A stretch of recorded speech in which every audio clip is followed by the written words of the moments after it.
బాస్కొంబే questioning మొదలు పెడతాడు. Risk ఉన్న ప్రశ్నలకు సమాధానం దాటేస్తుంటాడు జెమీ. ఇన్స్టాగ్రామ్లో మోడల్ అమ్మాయిల పోస్ట్ల కింద తప్పుడు కామెంట్లు రాయటం విషయంపై ప్రశ్నిస్తాడు. స్కూల్లో టామీ, రైన్ అనే ఫ్రెండ్స్తో ఉన్న సంబంధాల మీదకి ప్రస్తావన వెళ్తుంది. హత్యకు గురైన కేటీతో సంబంధం ఏంటి? ఆమె అంతకుముందు రోజు రాత్రి కార్ పార్క్లో హత్యకు గురై చనిపోయిందని తెలుసా అని ప్రశ్నిస్తాడు బాస్కొంటే.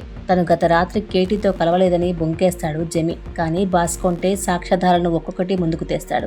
చివరకు సీసీటీవీ ఫుటేజ్లో జెమీ కేటీని కత్తితో పొడిచి చంపేసిన దృశ్యం స్పష్టంగా కనిపిస్తుంది. కేటీ తల్లికి క్షమాపణ చెప్పాలని నువ్వు అనుకోవడం లేదా అని ప్రశ్నించేసరికి మౌనంగా ఉండిపోతాడు జెమీ.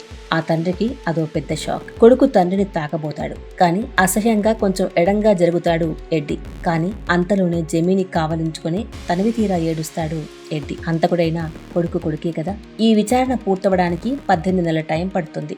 ఈలోపు మిల్లర్ ఫ్యామిలీ మామూలు జీవితంలోకి తిరిగి రావడానికి ప్రయత్నిస్తుంటుంది. వాళ్ళు సాధారణ స్థితిలోకి రావాలని ఎంత ప్రయత్నించినా ఇరుగు పొరుగు వారి చూపులు, గుసగుసలు వారిని ఇబ్బంది పెడుతుంటాయి.